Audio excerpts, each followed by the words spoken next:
Hello everyone, Earl Henderson, Primordial Defense, thank you for watching. I have another Monday quarterback video for you. I'm going to play this video and talk about things that are going on to better explain what's going on and talk about things that I think that are being done right and are done wrong. Here we go. I'm Assistant Chief Kevin Deese of the Houston Police Department.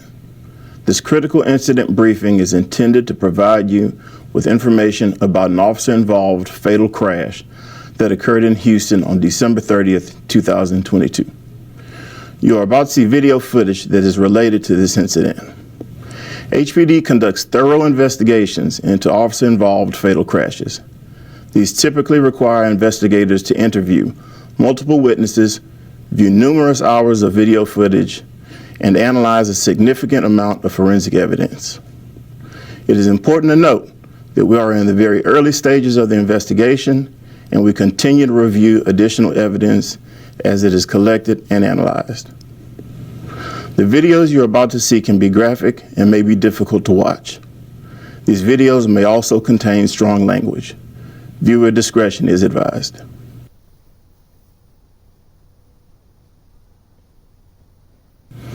At 2 a.m., a marked patrol unit on the way to a non-emergency call was traveling on the 7300 block of the East Freeway when he struck a pedestrian, Maycall Correa Amaro, who was in a moving lane of traffic on the freeway.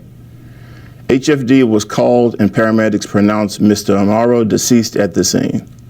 The officer was not injured.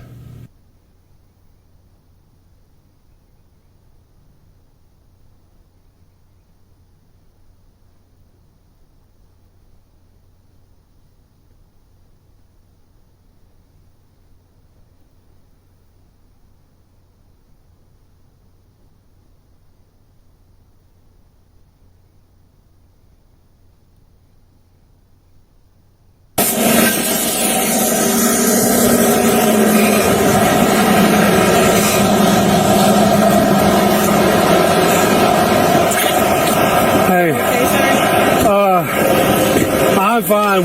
Y'all might need to back up a little bit. He's been hit by another truck since then. I'm gonna need probably the whole thing shut down.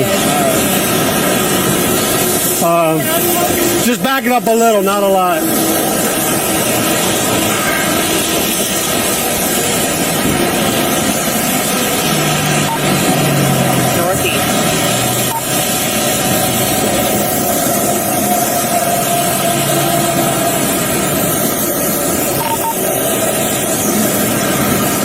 HCO2, we're definitely going to need a VCD out here as well.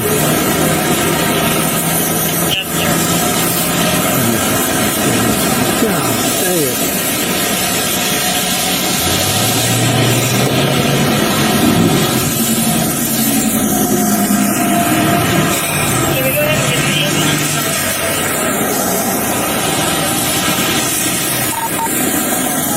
You can if you like, yes, please.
Traffic 22 arrives within 300 shutting down the wayside and everybody is the wayside from where we're at.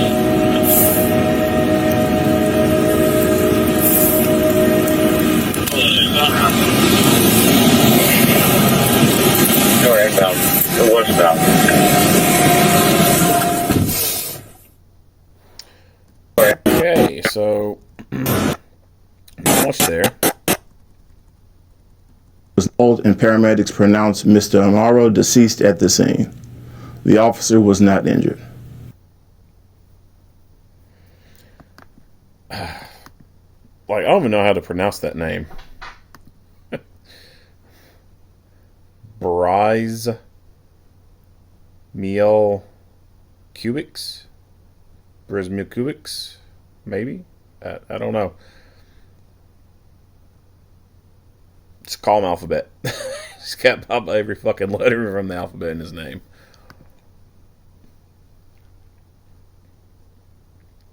So he is a sergeant. I'll read a little bit more from an article, ABC 13.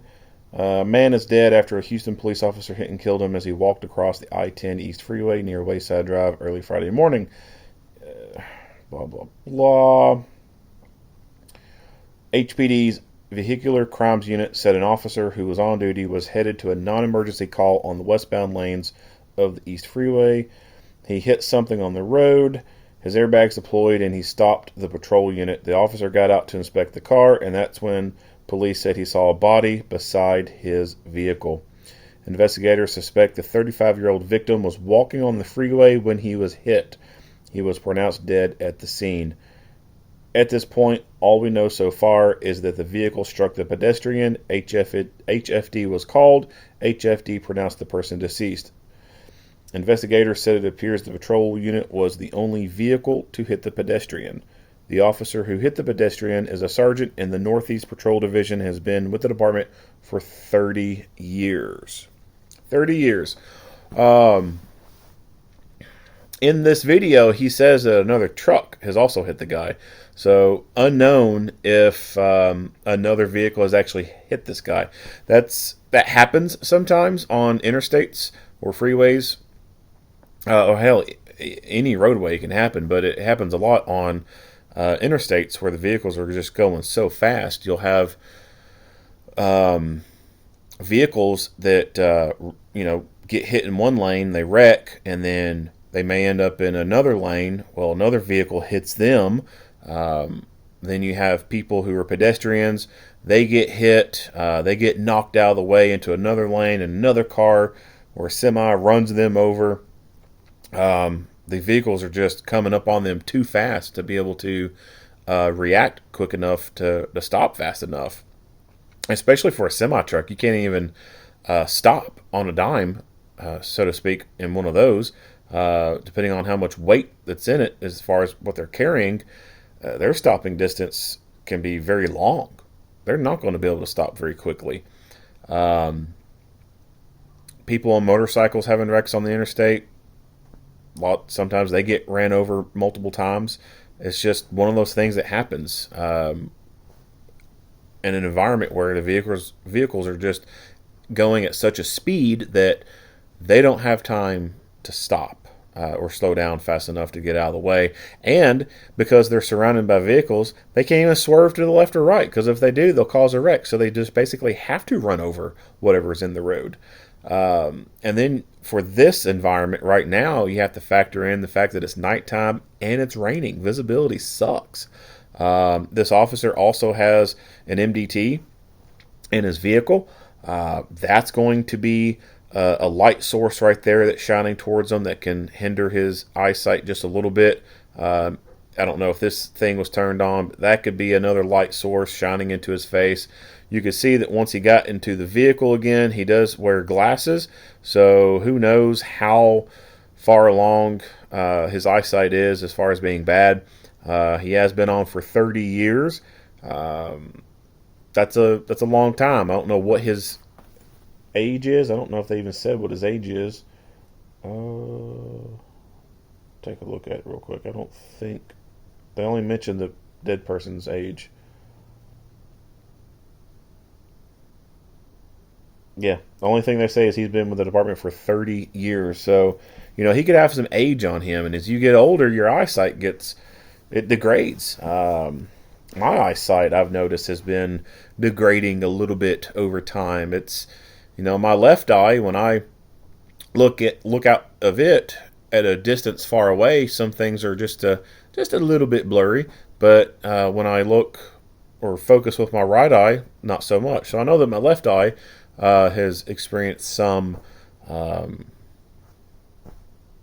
diminishment, but it's just age. That's what happens when you get older.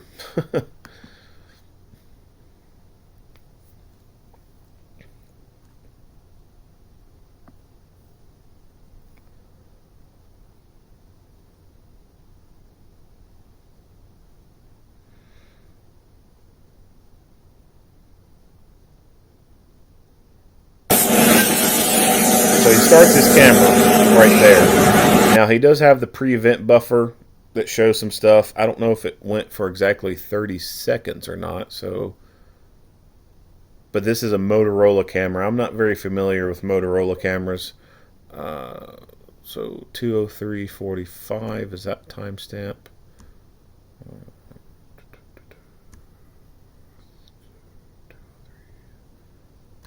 35. Yeah, so it might have. Yeah, it looks like it went on for about 30 seconds or so. So this is obviously after he's already come to a stop. It almost looks like. I don't know. He might have already gotten out of the vehicle because it looks like there might be some condensation or rain on the camera lens itself. At first, I thought maybe that was some of the smoke from the airbag, but I'm guessing that he had already got out of the vehicle, noticed the body, and then he got back in the vehicle for something else. I don't know what he's doing, but he didn't immediately, I guess, activate that camera. Ideally, it would have been best if after the impact, boom, reach up and tap it. But you got to think, boom, he hits something like that. He may not be automatically thinking about that camera. So this is where other companies, like the company, I want to say it's called Utility, they have a body camera that's called Body Worn, and it can sync up with a device that goes inside the vehicle. I want to say it's called a Rocket or something like that, and that device will be able to detect sudden deacceleration, impacts, like if the airbag deploys, boom, it automatically starts causing the in-car cameras to start recording, and also sends a message or a signal to the body camera, and it starts recording as well. Those things are kind of cool, but at the same time, that body-worn camera from that company it's huge. It's basically a freaking cell phone, and it's just not a nice turnkey solution like an Axon body camera. So there's pros and cons to different body cameras, but that would be one pro, I guess, to that company and their setup is the moment impact occurred and airbags deployed, boom, it would have automatically activated the cameras, and whatever was on the pre-event buffer would be included in that, and probably would have been able to detect, or not detect, but capture the impact itself. Motorola, like I said, I'm not too familiar with Motorola cameras. I'm sure they have to have an in-car setup.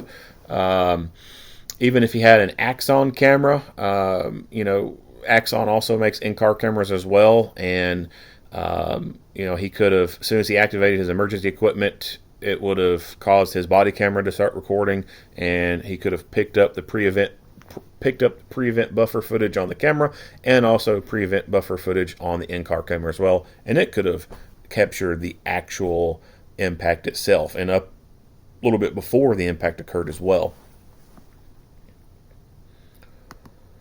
And they may have captured that footage. They just may be choosing not to play it here because it would be extremely graphic to see or very disturbing to some people.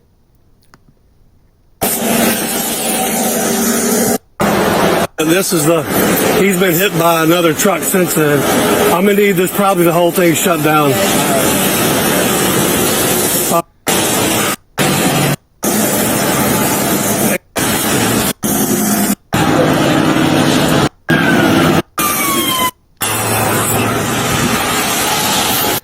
So yeah, you can see that the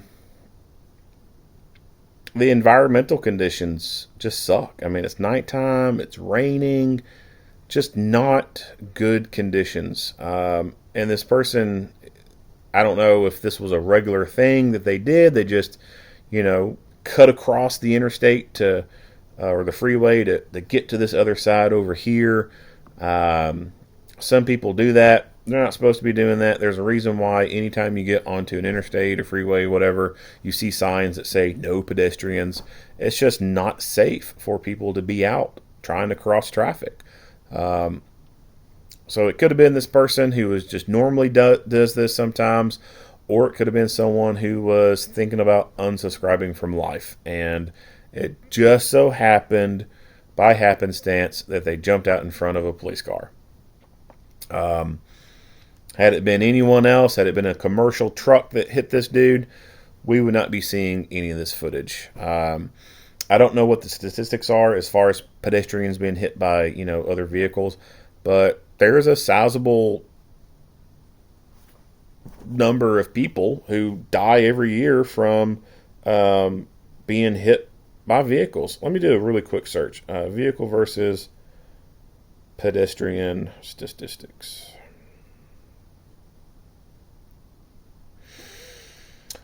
Fatality Facts 2020. A total of 6,516 pedestrian deaths occurred in 2020. Pedestrian fatalities increased 4% from 2019. This is from Insurance Institute for Highway Safety, maybe. It doesn't see what it didn't tell me what the S was. The rates of pedestrian deaths and motor vehicle crashes per 100,000 people are highest for the people of ages 20 to 69. Pedestrian deaths occur primarily in urban areas. Engineering measures that separate vehicles and pedestrians, such as sidewalks, refuge islands, overpasses and underpasses, and barriers, can reduce the problem. Increased illumination, blah, blah, blah. Vehicle factors, blah, blah, blah.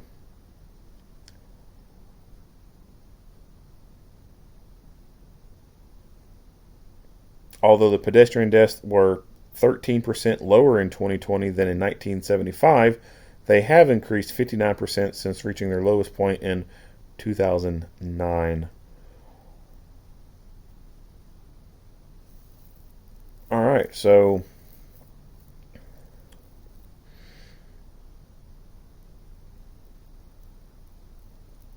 yeah, so quite a few people die being hit by cars. Now, as I said earlier, I don't know what this guy was doing. He was just crossing and got hit, or he thought about unsubscribing from life. So out of that, number of people who died, I don't know, lost where I was on that thing. 6,516 people. Out of those people who died, how many of them purposely jumped out in front of a vehicle? I don't know.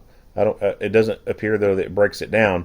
It does break it down and show that out of all those people who died, 1,582 of them were hit and run type of incidents. Somebody hit them, and that somebody took off and disappeared. That sucks. So potentially there's 1,582 people whose deaths were caused by another person, and those other people were not found and potentially held accountable. Some of those could have been drunk drivers hitting people. Some of those could have been people high on drugs and hitting people. Some of those could have been unlicensed drivers, people without insurance, things like that, hitting them and running. But anyway, don't know why this guy got hit, but it happened, and it happens quite a bit in this country, unfortunately. Not much else to say about this video other than make sure you're paying attention to the roadway. This happens to a wide range of different people from different driving backgrounds. People who are quote unquote professional drivers. They drive as a part of their career. First time drivers. People who have only been driving for a couple of years. Ages range from 16 to however the oldest driver could be. Sometimes it is the driver's fault. Sometimes it's not. Sometimes it could be atmospheric conditions that contributed widely to that. But pay attention to the roadway. Distractions are easy, especially with smart devices. And especially when it comes to navigation, trying to watch that mapping and see when exactly you need to be merging and taking turns, etc. That in of itself can be somewhat distracting as well. But yeah, not much else to say. If you like what you hear and see, go ahead and give me a like and a share. If you have not already, hit the subscribe button and stay tuned for more Monday quarterback videos. Earl Henderson, Primordial Defense. Thank you for watching.